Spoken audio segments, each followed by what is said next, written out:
Հոկտեմբերի 15-ին Վարդենիսի տարածաշրջանի Ծովակ գյուղում հայտնաբերված սիբիրախտի դեպքը կաթված է արել անասնապահական տնտեսությունների բնականոն ընթացքը։ Անմիջապես մարզերում սկսել են կանխարգելիչ լայնածավալ միջոցառումներ ձեռնարկել։ Խնդիրը բավականին լուրջ է եւ կենսական նշանակության, ուստի ավելորդ չի լինի հերթական անգամ բնակչությանն իրազեկել սիբիրախտ կոչվող հիվանդության ծագման, տարածման եւ դրանից բուժվելու մանրամասներին։ Ինչպիսին է պատկերը Սյունիքում, ապահովագրված են արդյոք մարզի խոշոր եղջերավոր անասունները հիվանդությունից, այս եւ նման այլ հարցերի վերաբերյալ պարզաբանումներ է տվել համաճարակաբան Կապանի անասնաբուժական ծառայության գլխավոր անասնաբուժ Անդրուշա Գրիգորյանը։ Վիճակը Կապանի տարածաշրջանում մարզում վերահսկելի է, կատարված են պրոֆիլակտիկ միջոցառում սիբիրախտ հիվանդության նկատմամբ պետպատվերի շրջանակներում, ամբողջ գլխաքանակը ընդգրկված է այդ պատվաստման մեջ եւ ընթացքի մեջ է, քանի որ ասենք կատարված է վակցինացիա եւ այժմ կատարվում է ռևակցինացիա, այսինքն մատաղաշների մոտ կրկնակի վակցինացիա։ Ասեմ,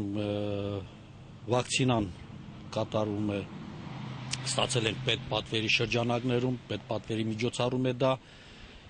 շատ կասեմ, ընտիր շատ արտակարգ վակցինա է 55 շտամի վակցինան, հակա սիբիրախտային վակցինա, շատ արդյունավետ, ես դա ասում եմ նրանով, որ այդ վակցինան 55 շտամի վակցինան, որտեղ որ կատարվել է, որտեղ որ ռուսական արտադրության վակցինա է, Ռուսաստանը գիտեք ամբողջ Ասիա եվրոպական շրջանում եղել է Ռուսաստանը սիբիրախտի նկատմամբ շատ տարածված է եղել Ռուսաստանում հին ժամանակներից, իսկ այժմ շնորհիվ այդ վակցինայի պատվաստումների շնորհիվ հիմա Ռուսաստանում, առայժմ Ռուսաստանում գրեթե ծանծարյաց է Ռուսաստանում, գրեթե շատ հազվադեպ են հանդիպում նման սիբիրախտ հիվանդության վարակումները, բռնկումները եւ այլն։ Հիվանդությունը հանդիսանում է կրում է տեղաճարակային բնույթ, բայց իսկ այժմ դա նման է համաճարակի։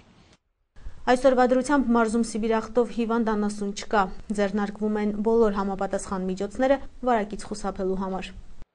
Ընթացքի մեջ են միջոցառումները, քանի որ ասենք ռևակցինացիան պետք է կատարվի 6 ամիս ինտերվալով, կատարված է մայիս-հունիս, այժմ պետք է կատարվի հոկտեմբեր-նոյեմբեր ամիսներին, որպեսզի այդ 6 ամսվա այդ բան պահպանվի, ընդմիջում պահպանվի։ Տեղեկացված ենք, մարզում չկա հիվանդություն, ես ասում եմ եւ հորդորում եմ ժողովրդին, ժողովուրդ շատ հանգիստ ձևով կարող եք օգտագործել կաթնամթերքը, մսամթերքը, բայց մի պայմանով, որ նա ստուգված լինի, փորձաքննված լինի մսամթերք, կաթնամթերքը եւ տրված լինի համապատասխան լաբորատոր թույլատրություն, կտրոն, որի վրա նշած է ամիս, ամսաթիվ, որ ձեռնարկության կողմից է ստուգված, ամիս ամսաթվով, մսեղենը կնքված, հատուկ կնիքով, օվալաձև կնիկ, վրան նշված, կնիքը նշված լիցենզիայի համար, Հայաստանի Հանրապետություն եւ անասնաբուժափորձաքննական լաբորատոր ԱԲՎ այդ դեպքում կարող եք շատ հանգիստ ձևով, շատ այնպես ասած գնել մսամթերքը եւ վայելել։ Սիբիրախտի դեմ պատվաստանյութը ձեռք է բերվել պետպատվերի շրջանակներում, ուստի անասունները պատվաստվում են անվճար։ Արդյոք պատվաստված կենդանին այսուհետ ապահովագրված է վարակից։ Ինչ է կոչվում պատվաստել։ Պատվաստել դա մենք կենդանի հարուցիչներ ենք ներարկում կենդանուն, կենդանի հարուցիչներ շատեր թող լսեն, այսինքն եթե մի քիչ անզգույշ վերաբերմունք վակցինայի նկատմամբ կարող է վարակ։ Վակցինան կարող է ամփույթ սրսկման ժամանակ, ամփույթ օգտագործման ժամանակ տվյալ տարաները, որ ինչի մեջ գտնվում է վակցինան, ոչ ճիշտ դրա հետ վերաբերվելու պատվաստումից հետո այն այրումով կամ չոչնչացնելու դեպքում հնարավոր է վարակ տարածվել։ Ինչպես նաև սրսկված կենդանին մինչև 15 օր, 14-15 օր չպետք է մորթ կատարվի, քանի որ մենք վարակել ենք կենդանուն, կենդանի վիրուսով, կենդանի օրգանով վարակել ենք, որպեսզի կենդանին իմունիտետ ձեռք բերի։ եւ 14-րդ օրը կենթանին ձեռք է բերում տվյալ հիվանդության նկատմամբ իմունիտետ, դրանից հետո արդեն իմունիտետ ձեռք բերելուց հետո արդեն մսեղենը դառնում է անվտանգ, իսկ կատնամթերքը անվտանգ է ու անվտանգ հենց սրսման օրվանից, պատվաստման օրվանից կատնամթերքը կարող եք օգտագործել անսահմանափակ, իսկ մսեղենը 14 օր հետո ենթարկվի մորթի, իսկ մինչև այդ մորթելը խստիվ արգելում է, դա այն է ինչ որ հիվանդ կենթանին, սիբիրախտով հիվանդ կենթանին նույնն է, կամ վակցինացված կենթանին, կամ սիբիրախտով հիվանդ կենթանին, միայն նաև որ ասենք սիբիրախտով հիվանդ կենթանին ավելի շատ վարակակիր է, քան վակցինացված կենթանիները։ Ինչ է իրենից ներկայացնում սիբիրախտը։ Մասնագետի խոսքով այն կենդանիների եւ մարդու սուր վարակիչ հիվանդություն է, հարուցիչը սիբիրախտի ցուպիկը, որը արտաքին միջավայրում սպորավորվում է, իսկ օրգանիզմում պատիճավորվում։ Սպորները քիմիական եւ ֆիզիկական ազդակների նկատմամբ խիստ դիմացկուն են, հողում կենսունակ են մնում երկար տարիներ, դիմանում են մինչեւ 1 ժամ եռացնելուն։ Սիբիրախտ հիվանդությունը սուր վարակիչ հիվանդություն է, որով վարակում են ինչպես գյուղատնտեսական բոլոր կենդանները, գրեթե բոլոր կենդանները, շատ զգայունակ են խոշոր եղջերավոր կենդանները, մանր եղջերավոր կենդանները, ձիերը, ավանակները, մի քիչ թույլ զգայունակ են խոզերը, ինչպես նաև չեն վարակում թռչունները, ինչպես նաև վարակում են նաև անտառի կենդանները, վայրի կենդանները սիբիրախտ հիվանդությունով։ Շատ վտանգավոր հիվանդություն է, հիվանդությունը առաջացել է շատ հնուց, պարզապես սիբիրյան խոց 1800-ական թվականներից հիվանդությունը Սիբիրում ավելի լայն տարածում գտավ, այդ անվանը կոչվեց սիբիրախտ, հարուցիչը անտրացիս, բացիլուս անտրացիսն է, որը շատ վտանգավոր է, նաև ասեցի մարդկանց համար, կենսունակություն, ուրեմն հարուցիչը ցուպիկներ են, կենդանի օրգանիզմում առաջացնում են պատիճներ, որի միջոցով պատիճի միջոցով կենդանին հիվանդանում է, պատիճն է հիմնական հիվանդության անկման պատճառը, իսկ օրգանիզմից դուրս սպորավորվում է ոչ նորմալ բարենպաստ պայմաններում սպորավորվում է, այսինքն հողի մեջ սպորավորվում է եւ 100 տարի եւ ավելին այդ սպորները իրենց կենսունակությունը պահպանում են սպորում, հենց որ արդեն բարենպաստ պայմաններ է ստեղծվում սպորը վերածվել պատիճի, այսինքն կենդանի օրգանիզմ լինի դա համապատասխան պայմաններ, խոնավություն, թթվածին եւ այլն վերածում պատիճի, ցուպիկի եւ կատարում իր չարաբաստիկ գործը կենդանու օրգանիզմում, թե մարդու օրգանիզմում։ Հիվանդությունն ունի նախանշաններ եւ կենդանուց մարդուն փոխանցվում է մի քանի ճանապարհով։ Տենդային հիվանդություն է սա, սուր վարակիչ, մի քանի ժամվա մեջ կարող է արտահայտվել տենդային երևույթներով, կենդանու անհանգստություն, ընկճվածություն, խոցային ձևի ժամանակ գլխի պարանոցի հատվածում խոցերի տեսքով խոցեր են գոյանում։ Այդ նույն խոցային ձևով, ինչպես նաև աղիքային եւ թոքային ձևով կարող են վարակվել մարդիկ։ Մարդկանց մոտ կարող են առաջանալ խոցեր, վերջավորությունների մաշկի վրա, խորը փոս ընկած խոցեր, կարմիր եզրերով, խոր ընկած փոս, մարդկանց մոտ ջերմություն, թույլություն, թող ժողովուրդը իմանա, որ ինչ ընթացքով է եւ պետք է զգույշ լինեն։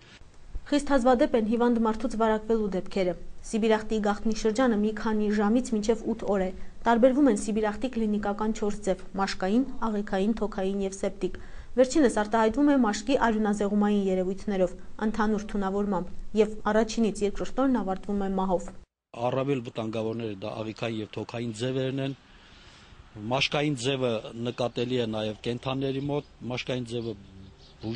բուժվող հատկություններ ունի։ Կանխարգելման եւ պայքարի համար անապահով կետերում կիրառում են անասնաբուժասանիտարական համալիր միջոցառումներ եւ կենդանիների կանխարգելիչ իմունացում։ Հանկարծակի անկած կենդանուն ձեռք չտալ, հանկարծակի անկած կենդանուն ձեռք չտալ, որտեղ չի թույլատրում։ Պետք է կանչվի համապատասխան մասնագետների, անասնաբուժների, մեզ, որպեսզի մենք տեղում որոշենք, քանի որ դրա վերաբերյալ սիբիրախտով անկած կենդանու վերաբերյալ մենք պետք է հատուկ ուշադրություն, հատուկ միջոցներ նրա եւ այլն, պետք է հատուկ մեթոդներ կա ստուգման ուղարկելու լաբորատորիա, որպեսզի մենք վարակը չտարածենք։ անկած կենթանու մոտ կենթանի շատ վտանգ է, շատ ահավոր վտանգ է վարակը տարածելու համար մարդկության մեջ, ժողովրդի մեջ, անկած կենթանին կատյակնային ձևի ժամանակ կարող է մի քանի ժամվա մեջ ի հայտ գալ եւ կատարվել անկում։ Պետք է ձեռք չտալ անկած կենթանուն համապատասխան մասնագետների նորից եմ կրկնում կանչվի, որպեսզի մարդիկ գան, մասնագետները գան, տեղում ուսումնասիրեն երևույթը եւ դրա համապատասխան պետք է այնտեղ կա մասնագիտական մոտեցում, այսինքն պետք է դիակի համար տեղ հատկացվի, փորվի, այրվի ամբողջությամբ, այրում է դիակը միջև վերջին վերջ այրում է եւ ծածկում է հողով, հողի խորշերտով եւ այնտեղ ցանկապատ պետք է արվի եւ նշվի, որ այստեղ այսինչ ամսին, այսինչ օրը անկած է, այսինչ Սիբիրախտ հիվանդության նկատմամբ հիվանդությունով կենթանի է անկած սեռը, տարիքը, տեսակը կենթանու։ Ինչպես է տարածվում հիվանդությունը եւ արդյոք վերահսկվում է մսա եւ կաթնամթերքի շրջանառությունը։ Շփվելու միջոցով, մսամթերքի միջոցով, կաթնամթերքի միջոցով կարող է հիվանդությունը անփույթ վերաբերմունքի միջոցով կարող է նորից ես ասեցի, չէ, որ պետք է զգույշ լինել անկած կենթանուց։ Եթե անփույթ լինեն, կենթանին ենթադրենք անկած է Սիբիրախտով, մարդը շփվի հետը, մի քիչ քերծված կլինի մարդու մատների կամ ասենք եղունգների արանքը կամ ասենք ինչ որ միտեղ մի քիչ շատ հեշտությամբ հնարավոր է մաշկի միջոցով, սննդի միջոցով, մսամթերքի, կաթնամթերքի միջոցով մարդիկ հիվանդանան։ Բուժումը իրականացվում է մաշկային ձևի ժամանակ բուժում անտիբիոտիկային, հզոր անտիբիոտիկային բուժումներով, լվացումներով, էթակրիդինի, այսինքն ռևանոլի լուծույթներով, բուժ հիմնարկություններում, հիվանդանոցներում մաշկային ձևը ենթակա է բուժման։ Մենք շրջան ենք ներմուծում մարզից, այսինքն Սիսյանից, Գորիսից, Կապանի տարածաշրջանի համայնքներից, որը վերահսկվում է։ Մենք ամեն օրյա հեռախոսակապերի մեջ ենք Գորիսի մասնագետների հետ, համաճարակաբանների, տեսուչների, Սիսյանի, Մեղրու, մենք եւ տեղի անասնաբուժների հետ օրը մի քանի անգամ ես ինֆորմացիաներ եմ ստանում մարզից, տարածաշրջանի գյուղից, իրար ենք փոխանցում ինֆորմացիաներ, անդադար կապի մեջ ենք եւ մենք այդ աշխատանքի շնորհիվ բավականին լուրջ մոտեցման ձև է, քանի որ մենք գիտենք ինչ անասուն կամ Գորիսից, որ գյուղից, Սիսյանի որ գյուղից երբ դուրս եկավ անասունը ուղեկցող փաստաթղթով, երբ պետքա ինչ մեքենայով է եկել մտել քաղաք, ով է տերը, ինչ է, ինչպես է, ինչ վիճակում է։ Մենք հսկվում է այդ երևույթը հսկողության տակ է, դրա համար եմ ես ժողովրդին հորդորում, ասում, որ կարող եք օգտվել մսի խանութներում վաճառող մսեղենից, կաթնամթերքից, քանի որ նշված է, ստուգված է, թույլատրված է, լաբորատոր ստուգում է անցկացված եւ կարող են վայելել մսամթերք եւ կաթնամթերք։ Ոլորտի տարեգրությունը վկայում է, որ հիվանդության դեպք վերջին անգամ եղել է 70-ականներին, այն ժամանակ մարդկային կորուստներ չեն եղել, այսօր էլ ամեն ինչ արվում է վարակի տարածումը կանխարգելելու համար։ Տարածաշրջանում վերջին դեպքը Սիբիրախտով եղել է 72 թվականին, ըստ մեր էպիզոդիկ տվյալների, ունենք էպիզոդիկ քարտեզ, համաճարակաբանական քարտեզ, ըստ դրան մենք ունենք ուղղորդում ենք այդ նայում ենք բարբերաբար, որ վերջին անգամ որ տարածաշրջանում, որ համայնքում, որ գյուղում, որ ինչ տարածության վրա հիվանդությունը կար, կենթանու մոտ է եղել հիվանդությունը, մարդիկ չեն վարակվել այն ժամանակ։ Վերջին տվյալներով Կոտայքի մարզի Զովունի գյուղում եւս կովի անկում է եղել։ Նմուշարումն ուղարկվել է լաբորատորիա փորձաքննության, պատճառը դեռ հայտնի չէ, սակայն Սիբիրախտի կասկածներ կան։ Նշենք, որ Սիբիրախտ է հայտնաբերվել Գեղարքունիքի, Արմավիրի, Տավուշի, Արագածոտնի մարզերում, վերջերս նաև Կոտայքում։